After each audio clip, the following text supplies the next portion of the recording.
Speed से बिहार में गति से सड़कों के निर्माण में हम कह सकते हैं कि डबल इंजन सरकार का पूरा लाभ हम सभी को मिला।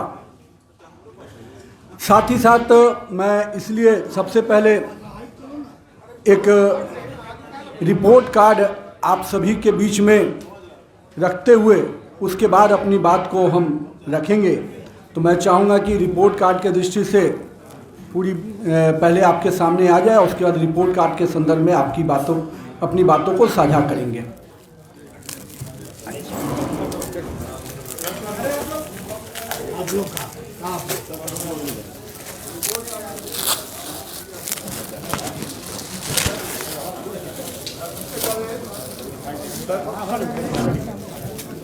थोड़ा क्लोज आ जाए सर, थोड़ा पाल सर,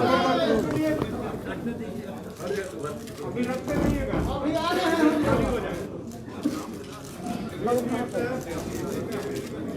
पीछे लगा एक मिनट हो गया खाली, लेके हटते जाइए भाई।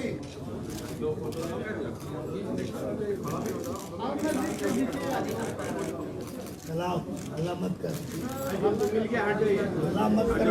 हो गया तो अगला विषय पर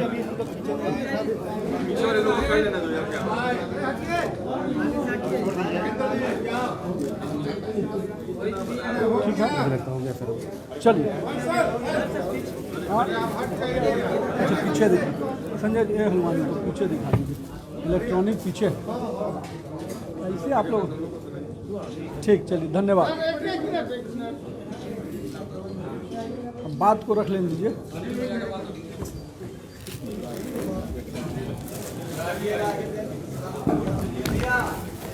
विगत वर्षों में जो पिछले दिनों में हम लोगों ने विभाग में जो कुछ महत्वपूर्ण निर्णय लिए, महत्वपूर्ण जो गतिविधि रही, सबसे पहले हम लोगों ने पिछले जब से हम लोग की सरकार बनी 2020 में हम लोगों ने अटल पथ फेज 1 का उद्घाटन किया। उसके बाद मार्च महीने में जीपीओ गोलंबर से भिखारी ठाकुर पुल का फ्लाईओवर का उद्घाटन हुआ। और कल बहुत ही एक महत्वपूर्ण योजना मुंगेर NH 333B पर मुंगेर गंगा रेल जो सह पुल है, सड़क और रेल पुल है, उसका उद्घाटन माननीय नितिन गडकरी जी और माननीय मुख्यमंत्री जी के कर कमलों के द्वारा कल करने जा रहे हैं। इस पुल को शुरुआत करने के लिए राज्य सरकार ने भी 60 करोड़ की लैंड एक्विजिशन का दिया और पिछले काफ़ी समय से अटल बिहारी वाजपेयी जी के समय कार्यकाल में ये योजना शुरू हुई और उसको पिछले 1 वर्षों में हम लोगों ने गति दिया और आज हम लोग कल उस पुल का उद्घाटन हम लोग करने जा रहे हैं। साथ ही साथ बहुत ही अपेक्षित योजना जिसको आप पटना में लगातार आप लोग चर्चा करते थे, जेपी गंगा पथ परियोजना, जिसको हम लोगों ने काफ़ी समय से वो योजना चल रही थी पर कुछ तकनीकी कारणों से उसको रुका हुआ था। तो पहले विभाग ने निर्णय लिया कि हम लोगों ने हुडको से करीब 2000 करोड़ का ऋण लेकर इस योजना को हम लोगों ने गति दिया और हम लोग का टारगेट है कि अप्रैल 2023 तक इसको जो पहला फेज है उसको पूर्ण करें और जो पूरा अभी तक का वर्तमान अलाइनमेंट है और 2.1 किलोमीटर का जो शेष और है उसको फरवरी 2024 तक हम लोग पूर्ण करने का लक्ष्य रखे हैं। साथ ही साथ आपको ध्यान में होगा कि डबल डेकर फ्लाईओवर सितंबर महीने में हम लोगों ने प्रारंभ कराया है और 422 करोड़ की योजना से कारगिल चौक से NIT तक ये योजना हम लोग करने जा रहे हैं और जिसकी शुरुआत माननीय मुख्यमंत्री जी के कर कमलों के द्वारा हुई। इसके अतिरिक्त अटल पथ फेज 2 जो काफ़ी दिनों से लटका हुआ था उसको भी हम लोगों ने FCI से उसका समाधान कराया और 20 करोड़ की लैंड एक्विजिशन की फीस देकर हम लोगों ने उस योजना को गति प्रदान की और अप्रैल महीने के मई महीने के फर्स्ट वीक तक ये योजना पूर्ण हो जाएगी। यानी अटल पथ से सीधे जेपी गंगा पथ और जेपी सेतु का योजना जो है वो आपस में जुड़ जाएगा, जिसका लाभ निश्चित रूप से बिहार के लोगों को बहुत मिलेगा, खास करके साउथ बिहार और पटना शहर के लोगों को। इसके बाद बिहार राज्य में जो राम जानकी मार्ग था जिसके लिए हम लोगों ने प्रयास किया, बिहार में राम जानकी मार्ग का जो पूरा स्टेज था वो 2 लेन का था। हम लोगों ने केंद्रीय मंत्री नितिन गडकरी जी से आग्रह किया और एक बहुत ही बड़ी सफलता मिली कि 240 किलोमीटर के जो पूरा स्ट्रेच था, मसरख से सिवान, सिवान से मेहरौना से सिवान, सिवान से मसरख, मसरख से चकिया और चकिया से भिट्टा मोड़ तक, ये पूरा स्ट्रेच 240 किलोमीटर का अब 4 लेन की स्वीकृति मिल गई। ये एक बहुत बड़ी सफलता हम लोग को रही। इसके बाद NH पटना बक्सर को लेकर काफ़ी सवाल आप लोग के मन में रहता है। पटना बक्सर का जो पहला 2 स्ट्रेच है उसको हम लोग दिसंबर में कंप्लीट करेंगे और दूसरा फेज के लिए भी निविदा की प्रक्रिया में है। इसके बाद जो ADB को लेकर कुछ योजनाएं हम लोगों ने स्वीकृत कराई थी, उस योजनाओं के भी जो SH की योजना थी उसको भी करीब 2700 करोड़ की योजना को स्वीकृति मिली इस वर्ष और उनसे करीब 8 SH के काम हम लोग इस वर्ष शुरू करने जा रहे हैं। इसके अतिरिक्त आपको पटना रिंग रोड को लेकर काफ़ी रहता है। पटना रिंग रोड को लेकर भारतमाला फेज़ 2 में हम लोगों ने उस प्रस्ताव में कुछ और लिया है और हम लोग का प्रयास है कि पटना रिंग रोड को भी हम लोग गति दें। अभी उसमें कन्हौली से रामनगर के पद्यांश में 6 लेन का काम चल रहा है। सुल्तानगंज से अगवानी घाट का जो ब्रिज है उसको जून 2022 में हम लोग चालू करेंगे। इसका लक्ष्य हम लोगों ने देखिए, मैं आपको उन चीज़ों मैं जानता हूं कि पिछले काफ़ी समय से आप लोगों ने इन सब चीज़ों को देखा है, लिखा भी है, लेकिन मैं लक्ष्य के साथ आपको उन विषयों को आपके सामने रख रहा हूं। OPIMC पॉलिसी में जो हम लोगों ने करीब 13,000 किलोमीटर का हम लोग पद्यांश का मेंटेनेंस करते हैं, उसमें इस वर्ष हम लोगों ने करीब 1600 किलोमीटर में PM का काम कराया, यानी सतही नवीकरण का काम कराया। करीब ये एक बड़ी योजना जो मेंटेनेंस की बिहार में सड़कों का जो मेंटेनेंस हम लोग देखते हैं उसको हमेशा हम लोग मेंटेन रखने के लिए इस योजना का लाभ लेते हैं। साथ ही साथ सिडबी के तहत 200 करोड़ की ऋण हम लोगों ने ROB के लिए लिया है, उसकी सहमति हम लोग को मिल गई है। बहुत जल्द हम लोग उसके लिए निविदा की प्रक्रिया में आगे बढ़ेंगे। सुलभ संपर्कता पर जो माननीय मुख्यमंत्री जी की लगातार सोच रही है कि कैसे हम 5 घंटे में बिहार के अंदर आवागमन को पटना तक पहुंचाएं, उसमें कई बार हम लोगों ने देखा था कि कनेक्टिविटी में जो शहर गुजरते हैं वहां पर बाईपास में हमको दिक्कत आ रही थी। तो करीब 500 करोड़ की योजना से 85 किलोमीटर का हम लोग सुलभ संपर्कता 14 बाईपास इसी वर्ष ले रहे हैं। इसके बाद बक्सर से पूर्वांचल एक्सप्रेस को जोड़ने का योजना एक बहुत ही महत्वपूर्ण योजना था और बक्सर से पूर्वांचल के लिए हम लोग लगातार केंद्र सरकार से आग्रह कर रहे थे। तो 17 किलोमीटर का मार्ग रेखन भरौलिया से हैदरिया तक केंद्र सरकार की स्वीकृति मिल गई है और इस पूरे पैच को सीधे पटना दिल्ली से हम लोग जोड़ पाएंगे, यानी पूर्वांचल एक्सप्रेस से सीधे बिहार जुड़ पाएगा और दिल्ली की दूरी हम कम करने में सफल होंगे। इसके बाद जो महात्मा गांधी सेतु का जो पुराना अलाइनमेंट पर काम चल रहा है, हम लोग मई 2020 में सेकेंड जो 2 लेन है उसको भी चालू कर देंगे। पटना गया डोभी जो लगातार मीडिया के दृष्टि से भी और हाईकोर्ट ने भी इसको काफ़ी मॉनिटरिंग किया, उस सब के लाभ से इसी वित्तीय वर्ष में दिसंबर तक इसको पूर्ण करने का हम लोगों ने लक्ष्य रखा है। इसी के साथ पटना गया हिसुआ राजगीर नालंदा, इसमें दिसंबर 2022 तक हम लोग पूर्ण करने का लक्ष्य रख रहे हैं। पटना डोभी को लेकर एक और अच्छी जानकारी आपके पास रखना साझा करना चाहेंगे। जो 2.8 किलोमीटर का पैच जो बचा हुआ था, जिससे हम लोग सीधे पटना शहर को पटना डोभी से मतलब नहीं जोड़ पा रहे थे गया डोभी से, वो भी केंद्र सरकार की सहमति मिल गई है। उसको भी हम लोग 2.8 किलोमीटर के सीधे नाथुपुर से पटना शहर को हम लोग जोड़ रहे हैं।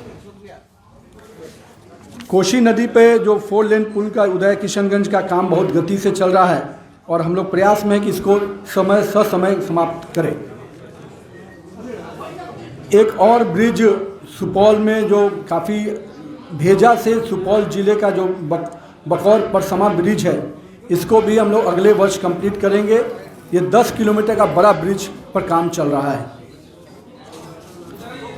लोहिया पथ चक्र जिसको लेकर कई सवाल आप लोग के मन में रहते थे, कृपया पीछे बातचीत नहीं करिए।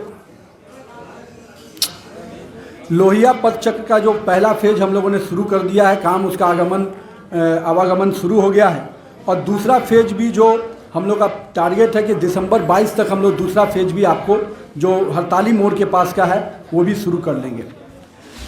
इसके बाद मैं कुछ जानकारी आपसे साझा करूंगा। पिछले 1 वर्षों में करीब 513 किलोमीटर की नए राष्ट्रीय उच्च पथ का घोषणा केंद्र सरकार से हम लोग को मिला, जिसमें आमस दरभंगा, पटना आरा सासाराम 119A और 139W पटना मानीपुर साहेबगंज अररिया बेतिया। विगत 1 वर्षों में करीब 570 किलोमीटर की राष्ट्रीय उच्च पथों का काम हम लोगों ने कंप्लीट कराया, जिसमें 404 किलोमीटर का पद्यांश कुल 19 योजनाओं को कार्य पूर्ण हो गया। विगत 1 वर्षों में 5,585 करोड़ की लागत से 22 महत्वपूर्ण राष्ट्रीय उच्च पथ की योजना की स्वीकृति प्रदान की गई।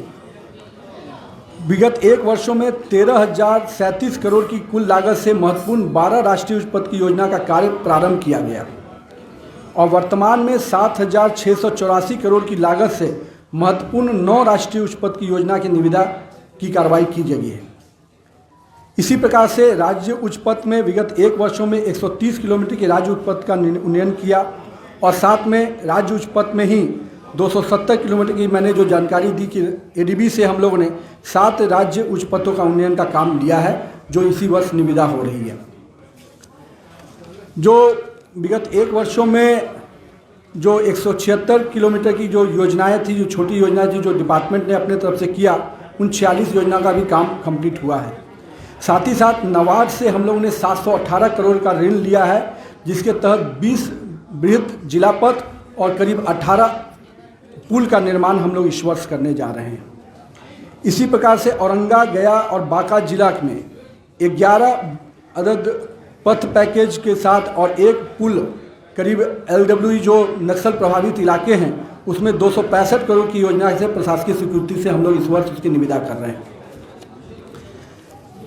CIRIF से हम लोग एक बहुत बड़ी योजना, जिसका जानकारी आप लोग को होगा कि रोहतास से सीधे सोन नदी से पंडुका पुल को जोड़ने का जो योजना था, उसकी हम लोग पंडुका पुल के जोड़ने की 210 करोड़ की योजना का टेंडर हो चुका है।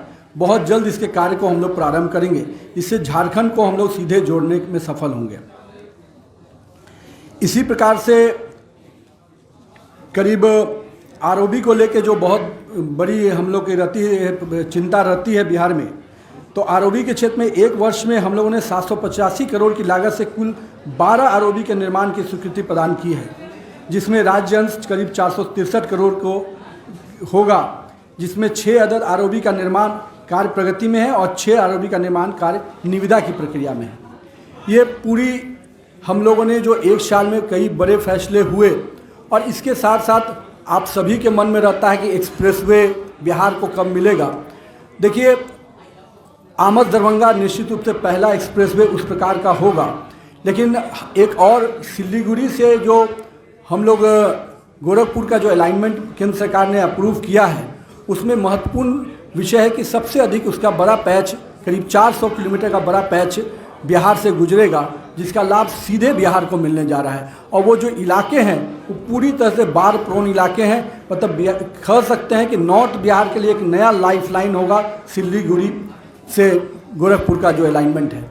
साथ ही साथ भारतमाला फेज़ 2 में हम लोग बहुत उम्मीद है, और जिस प्रकार से माननीय नितिन गडकरी जी ने हम लोग आश्वासित किया है कि भारतमाला फेज़ 2 में करीब 8 बड़ी योजनाएं जो आप लोग के नॉलेज में होंगी, उन 8 बड़ी योजनाओं को हम लोग ने दिल्ली में प्रस्ताव भेजा है, और हम लोग उम्मीद कर रहे हैं कि इस वर्ष ही उसको स्वीकृति, जो इस माह में हमारी बैठक है उनके साथ, उसमें उसको हम लोग सहमति ले पाएंगे। जिसमें महत्वपूर्ण है पटना कलकत्ता का एक्सप्रेसवे, जो पूरी तरह से रक्सौल, दिगवारा, बिदुपुर होते हुए कलकत्ता तक जाएगा। तो ये एक बहुत ही महत्वपूर्ण योजना होगा, जिसकी सहमति से बिहार को बहुत बड़ा लाभ होगा।